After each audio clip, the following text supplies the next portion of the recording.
மார்பக புற்றுநோய் எப்படி சீக்கிரம் கண்டறியறது, என்னெல்லாம் பண்ணிக்கணும் நம்ம சீக்கிரமாக கண்டுபிடிக்கிறதுக்கு அப்படிங்கிறத பற்றி சொல்ல போகிறேன். ஒரு ஆரஞ்சு சைஸ் ஆப்பிள் சைஸ்க்கு 4-5 சென்டிமீட்டர் 8 சென்டிமீட்டர் வரைக்கும் கூட கட்டி வளர்ந்தப்புறம் வராங்க. Breast cancer, 7 signs of cancer, இது இருக்காப்பாரு அது இருக்காப்பாரு. நான் அதை ரெக்கமெண்டே பண்ண மாட்டேன். இங்கே ஜென்ஸுக்கு வேலையே கிடையாது, லேடிஸ் தான் பண்ணுவாங்க. அவங்களுக்கு அதுக்குன்னு சிறப்பு பயிற்சி இருக்கும்.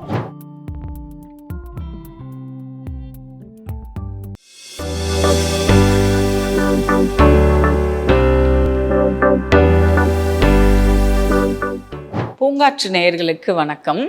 மார்பக புற்றுநோய் குறித்து நம்ம இந்த வீடியோஸில் பேசிகிட்டு இருக்கோம்.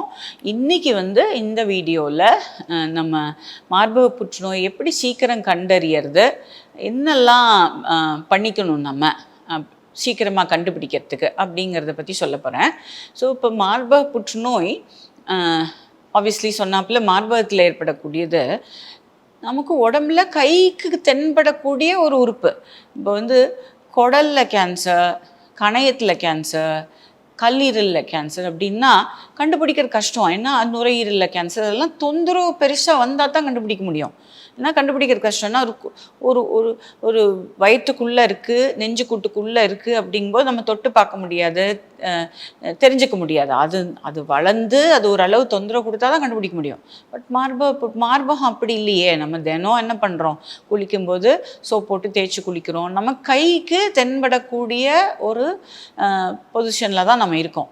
பட் இருந்தாலும் நம்ம நிறைய நான் என் ப்ராக்டிஸில் பார்க்குறது என்னென்னா, எல்லாம் ஒரு ஆரஞ்சு சைஸ் ஆப்பிள் சைஸ்க்கு 4-5 சென்டிமீட்டர் 8 சென்டிமீட்டர் வரைக்கும் கூட கட்டி வளர்ந்தப்புறம் வராங்க.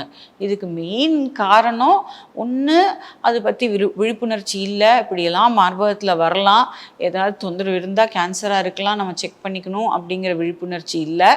ரெண்டாவது ஒரு பயம், எங்கே போனால் கேன்சர்னு சொல்லிடுவாங்களோ அப்படின்ட்டு டினையல்னு சொல்லுவோம். அப்படியே அதை பார்க்காத வரைக்கும் நமக்கு பிரச்சனை இல்லை அப்படின்ட்டு அதை அப்படியே இக்னோர் பண்ணிக்கிட்டே இருக்கிறது. இல்லை மூணாவது, பெண்களுக்கு என்ன நம்ம ஊரில் அதுவும் என்ன பெரிய பிரச்சனைனா, தன்னை முன்னுரிமைப்படுத்திக்கவே மாட்டாங்க. எல்லாம் ஃபஸ்ட்டு எல்லாம் குடும்பத்தில் இருக்கவங்களுக்கு எல்லாத்தையும் பார்த்தேன்னா, அப்பா அம்மாவுக்கு உடம்பு சரியில்லை, அவங்களுக்கு பார்த்தேன், ஹஸ்பண்டுக்கு உடம்பு சரியில்லை, இல்லை அது முக்கியமாக நடந்துட்டு இருந்தா பார்த்தேன், பொண்ணுக்கு கல்யாணம் ஆச்சு, பையன் எக்ஸாம் எழுதுனா, பேர குழந்தை டெலிவரி டைமு, இது எல்லாத்துக்கும் முக்கியத்துவம் கொடுக்குவாங்க. அதனால தனக்கு எதாவது வந்ததுன்னா இதெல்லாம் முடிச்சுட்டு பார்த்துக்கலாம், இப்போ போய் பார்த்தா எல்லாம் தடைப்படும் அப்படின்னு விடுறதுக்கு வாய்ப்பு நிறைய. நம்ம அதைத்தான் கேட்குறோம். அப்புறம் இன்னொன்று என்னென்னா, ப்ரொவைடர் டிலேன்னு சொல்லுவோம். பேஷண்ட்ஸ் போய் நம்ம டாக்டரை பார்த்தா கூட அது சரியான டெஸ்ட்டு கிடச்சி சரியான முறையில் அதை கண்டுபிடிக்கப்படுறதா அப்படின்னு. ஸோ இது மாதிரிலாம் நிறைய காரணங்கள்னால நாட்டில் அது லேட் ஸ்டேஜில் தான் கண்டுபிடிக்கிறோம். இப்போ ஸ்டேஜஸ்ன்னு கேன்சர் பார்த்திங்கன்னா 1, 2, 3, 4 பொதுவாக சைஸ் வச்சு சொல்கிறது, கட்டினுடைய அளவு வச்சு சொல்கிறது. இன்னும் நிறையா ஸ்டேஜ் 2, 3ல் பார்க்குறோம். அந்த ஏர்லி 1ல எல்லாம் நான் இப்போ பார்க்குறதே கிடையாது. ரொம்ப ரேர், சின்னதாக கண்டுபிடிக்கிறது ரொம்ப ரேர். ஸோ இதை தவிர்க்கணும் அப்படின்னா நமக்கு அதை பற்றி ஒரு விழிப்புணர்ச்சி தேவை. நமக்கு அதாவது பயம் இருக்கக்கூடாது, ஒரு பரநோயாக இருக்கக்கூடாது. இப்போ பாரு நமக்கு இருக்குமோன்னு சந்தேகம் பண்ணிகிட்டே இருந்தோன்னா நம்மளே சந்தேகத்தினால வரவே வச்சுருவோம் வியாதியை. ஸோ அந்த மாதிரி இருக்கக்கூடாது. ஒரு ஹெல்த்தி அவேர்னஸ், நமக்கு ஒரு ஆரோக்கியமான விழிப்புணர்ச்சி நமக்கு தேவை. ஸோ இல்லை எல்லா கட்டியும், பிரெஸ்ட்டில் வரக்கூடிய எல்லா கட்டியும் கேன்சர் இல்லை, எல்லா தொந்தரவும் கேன்சர் இல்லை. ஒரு சிலருக்கு வலி வரலாம், ஒரு சிலருக்கு கட்டி இருக்கலாம், ஒரு சிலருக்கு கட்டி வலியோடு இருக்கலாம், வலி இல்லாமல் இருக்கலாம். இப்படி இருந்தால் கேன்சர் இல்லை, அப்படி இருந்தால் கேன்சர் நம்மளாக அனுமானிச்சிக்கக்கூடாது. பொதுவாக ஆஸ் அ ரூல் எல்லா தொந்தரவும் கேன்சர்னு அர்த்தம் இல்லை. பட் எந்த தொந்தரவாக இருந்தாலும் செக் பண்ணிக்கிறது நல்லது அப்படிங்கிறத தெளிவாக மனசில் வச்சுக்கணும். அப்புறம் எல்லா லேடிஸுமே மந்த்லி ஒன்ஸ், அதாவது மார்பகம்னு ஒன்று வளர்ச்சி அடையிறது இல்லையா, ஏஜ் அட்டன் பண்ணுற டைமில், அந்த டைம்லேருந்தே நமக்கு சின்ன குழந்தைங்களுக்கு, பெண்களுக்கு எப்படி நம்ம ஏஜ் அட்டன் பண்ணுற ஏஜில் நம்ம மென்ஸ்ட்ரல் ஹைஜீன் சொல்லித்தரோம் இல்லையா, மென்சஸ் அப்போ தங்களை எப்படி பார்த்துக்கணும் அப்படின்லாம் நம்ம சொல்லித்தந்து அவங்கள தயார் பண்ணுறோம் இல்லையா, அது மாதிரி இதையும் நம்ம சொல்லி கொடுத்து பழக்கணும். மந்த்லி ஒன்ஸ் சுய பரிசோதனை, செல்ஃப் எக்ஸாமினேஷன் சொல்லுவோம், தனக்குத்தானே செக் பண்ணிக்கிறது. இது ஏன் டெய்லி பண்ணிக்காமல் மந்த்லி ஒன்ஸ் சொல்கிறேன் அப்படின்னா, தினம் பண்ணால் கிறுக்கு பிடிச்சிரும். அது ஏன் நினச்சிக்கிட்டு அது இருக்கா நினச்சிட்டு இருந்தால் அது ஒரு அன்ஹெல்த்தி ஆட்டிடியூடாக போயிடும். மந்த்லி ஒன்ஸ், அது மந்த்லி ஒன்ஸ் எப்போன்னு பார்த்தீங்கன்னா, பீரியட்ஸ் முடிஞ்ச அந்த வாரம் ஏன்னா பீரியட்ஸ்க்கு முன்னாடி எல்லா லேடிஸ்க்குமே மென்சஸ்க்கு முன்னாடி அந்த ப்ரொஜெஸ்ட்ரானிக் எஃபெக்ட்னால மார்பகமே கொஞ்சம் கனத்து இருக்கும், கொஞ்சம் முடிச்சா இருக்கிற மாதிரி இருக்கும், கொஞ்சம் வலிக்கும். அது எல்லா சமயமும் இருக்காது, பட் நிறைய சமயம் இருக்கும். நிறைய பேருக்கு வந்து பெண்களுக்கு அந்த வலி வந்தால் தான் அந்த அசௌரியமாக அந்த பிரெஸ்ட் ஃபீல் பண்ணால் தான் நமக்கு டேட்டே டியூன்னு ஞாபகம் வரும். இது வந்து சைக்ளிக்கல் பிரெஸ்ட் பெயின்னு சொல்லுவோம். இது வந்து ப்ரொஜெஸ்ட்ரானிக் எஃபெக்ட். இதெல்லாம் நார்மல், இதெல்லாம் வியாதின்னு கணக்கு கிடையாது. இதுதான் உடம்பு இப்படி தான் லேடிஸ்க்கு. ஸோ இந்த டைமில் போய் பார்த்தோன்னா நமக்கு எல்லாமே பிரச்சனையாக தெரியும். அதனால பீரியட்ஸ்க்கு முன்னாடி பார்த்தோன்னா முன்னாடி வரக்கூடிய வாரத்தில் பார்த்தோன்னா எல்லாமே பிரச்சனையாக தெரியும். ஸோ அதனால் அப்போ பார்க்க வேண்டாம். பீரியட்ஸ் வந்துருச்சு இல்லையா, டே 1 ஆரம்பிச்சிருச்சு அப்படின்னா அந்த டே 7 டே 10க்குள்ளார நம்ம வந்து ஒரு சோப் போட்ட கையில் குளிக்கும்போது, நம்ம டெய்லி குளிக்கிறோம், சோப் போட்டு தான் குளிக்கிறோம், அப்படியே அவசரமாக குளிச்சுட்டு நம்ம பற்றி ஒரு அட்டென்ஷனே இல்லாமல் வந்துடுறோம். சரி, இப்போ வந்து செக் பண்ணுறேன்னு வரும்போது சோப் போட்ட கையில் எக்ஸ்ட்ரா வந்து மேக்ஸிமம் 10 செகண்ட்ஸ் தான், 5 செகண்ட்ஸ் ஃபார் ஈச் பிரெஸ்ட்.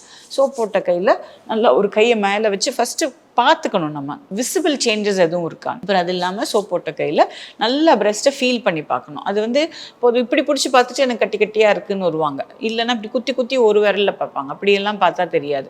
நமக்கு இப்படி குழிவாக கையை வச்சுட்டு விரலெல்லாம் சேர்த்து வச்சுட்டு சோப்பு எண்ணெய் அல்லது க்ரீம் போட்ட கையில் இப்படி நமக்கு பிரெஸ்ட்டை தடவி பார்க்கும்போது நமக்கு டெக்ஸ்சர் பழகி போயிடும். அதாவது இது இருக்கா அது இருக்கான்னு நம்ம புக்லெல்லாம் படிப்பாங்க, அந்த இன்டர்நெட்லாம் பார்த்தா 7 signs of breast cancer, 7 signs of cancer, இது இருக்கா பாரு அது இருக்கா பாரு. நான் அதை ரெக்கமெண்டே பண்ண மாட்டேன். நம்ம எதெல்லாம் இருக்கான்னு தேடுறோமோ அதெல்லாம் இருக்கிற மாதிரியே நம்ம மைண்ட் இமேஜின் பண்ணிக்குவோம். ஹியூமன் மைண்ட் வந்து குரங்கு மாதிரி, நம்ம எதை வேண்டான்னு சொல்கிறோமோ அதைத்தான் நினைக்கும். அதே மாதிரி ஏதாவது இருக்கா தேடி பார்த்தா நமக்கு இருக்கிற மாதிரியே ஒரு பிரம்மை இருக்கும். ஸோ அதனால் இருக்கான்னு தேடுறதை விட நமக்கு நார்மல் என்ன அப்படிங்கிறது பரிச்சயம் இருந்தால் போதும். ஸோ நமக்கு நார்மல் ரெகுலராக செக் பண்ணும்போது நமக்கு நார்மலாக இப்படி தானே இருக்கும். இப்போ முகம் கண்ணாடியில் பார்க்குறோம், நமக்கு நார்மலாக அப்படி தான் இருக்கும்னு தெரியும். நம்ம வந்து இப்போ பாரு டெய்லி நான் இந்த 24 hours கண்ணாடியிலேயே பார்த்துட்ருக்கேன், இல்லை நமக்கு தேவைப்படுற நேரத்துக்கு திருத்தமாக இருக்கா முகம் அப்படின்ட்டு பார்த்துட்டு போகிறோம். ஸோ அது மாதிரி இது ஒரு மாதத்துக்கு ஒரு தரம் நமக்கு நார்மலாக இப்படி இருக்கும் அப்படிங்கிற பரிச்சயம் இருந்தால், வித்தியாசமாக இருந்தால் தானாக தெரியும் அது நமக்கு நார்மல் இல்லையே அப்படின்னு தானாக தெரியும். அப்படியே இருந்தாலும் நாங்கள் என்ன சொல்கிறோம், திருப்பியும் ஒரு முறை அடுத்த மாதம் செக் பண்ணுங்கள். அதுலேயும் ஏதாவது வித்தியாசமாக இருந்தால் அப்போ டிலே பண்ணாதீங்க, டாக்டர் வந்து பாருங்கள் அப்படின்னு சொல்கிறோம். இதுதான் வந்து மார்பக சுய பரிசோதனை. இது வந்து சின்ன வயசுலேருந்தே, பெண்கள் பூப்படைஞ்ச வயசுலேருந்தே ரெகுலராக, இது வந்து இந்த வயசில் முடிச்சுக்கலாம் அப்படின்னே கிடையாது. எல்லா லேடிஸும் பர்டிகுலர்லி வயசானவங்களும் பண்ணி பழகிக்கிறது நல்லது. இது வந்து செல்ஃப் எக்ஸாமினேஷன் சொல்லுவோம்.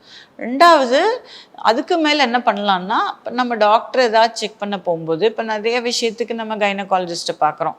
பொதுவாக எல்லாம் லேடி டாக்டர்ஸாக இருப்பாங்க. அவங்கள பார்க்கும்போது அவங்களும் செக் பண்ணலாம். கிளினிக்கல் பிரெஸ்ட் எக்ஸாமினேஷன் சொல்லுது. நமக்கு சம்டைம்ஸ் கைக்கு தென்படாது, ஒரு டாக்டர் கைக்கு தென்படலாம். ஸோ டாக்டரும் செக் பண்ண சொல்லலாம். இது கிளினிக்கல் பிரெஸ்ட் எக்ஸாம்னு சொல்லுது. இது நார்மலாக டாக்டர்கிட்ட ஏதாவது செக்அப் பண்ண போகும்போது அவங்களையும் பார்க்க சொல்லலாம். மூணாவது, இந்த மேமோகிராம்னு சொல்லக்கூடிய ஒரு எக்ஸ்ரே பரிசோதனை. மேமோகிராம்ங்கிறது ஆக்சுவலாக வந்து அல்ட்ராசவுண்டுன்னு ஒரு டெஸ்ட் இருக்குது பிரெஸ்ட்டுக்கு. இந்த பேபி ஸ்கேன்லாம் பண்ணுற மாதிரி பண்ணுவாங்க. அது வந்து ஸ்க்ரீனிங்க்கு யூஸ் பண்ணுறதில்ல. நம்ம ஸ்க்ரீனிங் அப்படின்னு என்னது, நார்மல் பீப்புள் வியாதி இல்லை எதுவும் இருக்கான்னு முன்கூட்டி கண்டறிதலுக்கு தான் ஸ்க்ரீனிங்னு சொல்லுவோம். அதுக்கு பொதுவாக நம்ம யூஸ் பண்ணுறது என்னன்னு பார்த்தா எக்ஸ்ரே மேமோகிராம். ஸோ அதில் இப்போ நல்ல டெக்னாலஜிலாம் நல்லா டெவலப் ஆயிடுச்சு. இப்போ முன்னாடிலாம் பார்த்தீங்கன்னா, நான்லாம் படித்து உள்ளே வந்து ப்ராக்டிஸ் ஆரம்பிக்கும்போது அனலாக் மேமோகிராம்னு சொல்லுவோம். அப்படின்னா என்னென்னா, நீங்கள் எல்லாம் ஞாபகம் இருக்கும் உங்களுக்கு, அந்த கேமராலாம் அந்த காலத்தில் இந்த கோனிக்கா கேமராலாம் கிளிக் பண்ணுவோம். அப்புறம் ஒரு இது ஃபில்மை வைன் பண்ணி ஃபில்மை உள்ளே போட்டு அப்புறம் அதை எடுத்து டெவலப் பண்ண கொடுத்து பிரிண்ட் போடுவோம். அந்த மாதிரி தான் மேமோகிராம்ஸ் இருந்தது. ஃபில்ம் வச்சு டெவலப் பண்ணி டார்க் ரூமில் எடுத்துகிட்டு போய் டெவலப் பண்ணி, ஸோ அதெல்லாம் வந்து முடிகிற வரைக்கும் பேஷண்ட் வந்து அந்த ஒரு ப்ரொசீஜர் பண்ணுறதுக்கு 1/2 மணி நேரம் 3/4 மணி நேரம் ஆயிரும். அதில் நிறையா இஷ்யூஸும் இருந்தது குவாலிட்டி வைஸ். அப்போ அந்த டெக்னாலஜி முன்னேறி டிஜிட்டல் வந்தது. இப்போ எப்படி நம்ம கேமராஸில் டிஜிட்டல் கேமரா வந்த மாதிரி, அப்போ வந்து நம்ம கிளிக் பண்ணிகிட்டே இருக்கலாம். எத்தனை கிளிக் பண்ணாலும் உங்களுக்கு அந்த மெமரி கார்டு எவ்வளோ கெப்பாசிட்டி இருக்கோ அவ்வளோ யூஸ் பண்ணலாம், அப்புறம் எடுத்து காப்பி பண்ணிக்கலாம் அந்த மாதிரி. அப்புறம் அதுலேயே இப்போ நான் 3D மேமோகிராம்னு, அதாவது பிரெஸ்ட்டுங்கிறது ஒரு ரவுண்டான ஒரு உறுப்பு.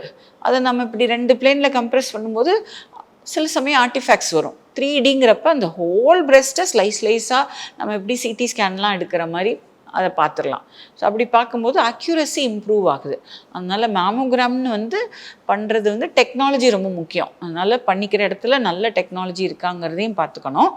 ரெண்டாவது எந்த ஏஜில் பண்ணணும் அப்படின்னு பார்த்தீங்கன்னா, பொதுவாக ஸ்க்ரீனிங்னு சொல்லக்கூடியது, அதாவது இந்த ஏர்லி டிடெக்ஷன், முன்கூட்டி கண்டறிதல் சொல்கிறோம் இல்லையா, ஒன்றும் பிரச்சனை இல்லாதப்ப நாம்பளாக போய் செக் பண்ணி எதாவது பிரச்சனை இருந்தால் கண்டுபிடிச்சிக்கணும் அப்படின்னு பண்ணும்போது அது 40 வயசுலேருந்து பண்ண சொல்கிறோம். 40 வயசுலேருந்து ஒரு அட்லீஸ்ட் 2 வருஷத்துக்கு ஒரு முறையாவது பண்ணிக்கணும். இப்போ இந்த ஸ்ட்ராங் ஃபேமிலி ஹிஸ்ட்ரி இருக்குது, ஜெனட்டிக் ப்ரீடிஸ்பொசிஷன் இருக்குது அப்படின்னு சில பேர்த்துக்கு இருக்கலாம் இல்லையா, அவங்களுக்கெல்லாம் கொஞ்சம் இன்னும் கூட கொஞ்சம் சின்ன வயசுலேயே பண்ண சொல்கிறோம். 35 அப்படி வருஷமும் பண்ண சொல்கிறோம். அந்த 2 வருஷத்துக்கு ஒருத்தம்னா ஹை ரிஸ்க்குன்னு வந்ததுன்னா வருஷம் பண்ண சொல்கிறோம். ஸோ இது வந்து இந்த ஏர்லி டிடெக்ஷன். நிறைய பேர்த்துக்கு பயம், இந்த மாமோகிராமே ஒரு எக்ஸ்ரே இல்லையா, இந்த மாமோகிராம் எடுத்ததுனால அதனால் எனக்கு கேன்சர் வருமா அப்படின்னு கிடையாது. அதுக்குன்னு போய் நம்ம மாதம் ஒரு தரம் 6 மாதத்துக்கு ஒரு தரம் எடுக்க போகிறதில்ல, நம்ம 2 வருஷத்துக்கு ஒரு தரம் எடுக்க போகிறோம். இப்போ கரண்ட் டெக்னாலஜிஸ்லாம் ரொம்ப திருப்பி ரிப்பீட் வியூஸ்லாம் எடுக்கிற மாதிரி இல்லை. And radiation dosage is very minimal. So அதனால் ரேடியேஷன் டோஸ்னால் நமக்கு கேன்சர் வந்துடும் அப்படின்னு பயப்பட வேண்டாம். அண்ட் ஸோ அதனால் 40 வயசுக்கு மேலே நல்ல சென்டரில் நல்ல டெக்னாலஜி இருக்கிற இடத்துல பண்ணுறவங்களோட திறமையும் முக்கியம்.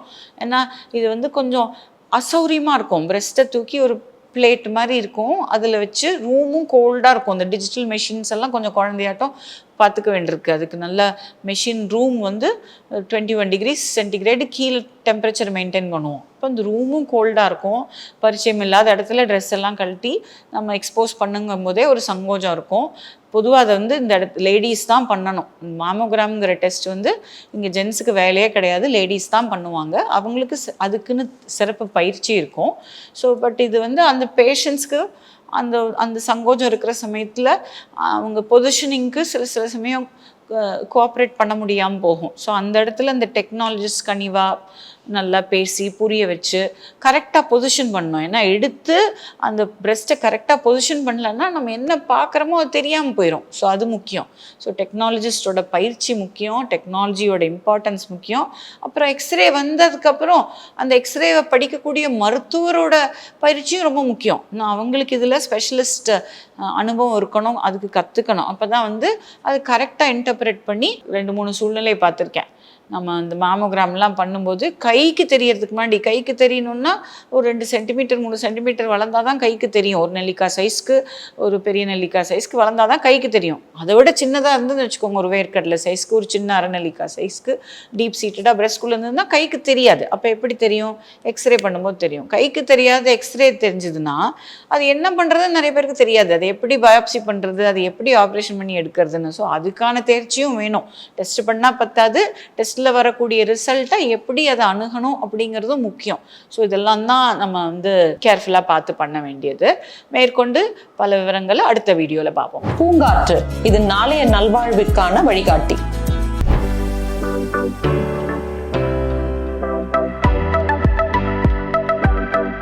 தொடர்ந்து எங்களோட வீடியோக்களை பார்க்கறதுக்கு பூங்காற்று சேனலை சப்ஸ்கிரைப் பண்ணுங்க அண்ட் ஃபாலோ பண்ணிடுங்க.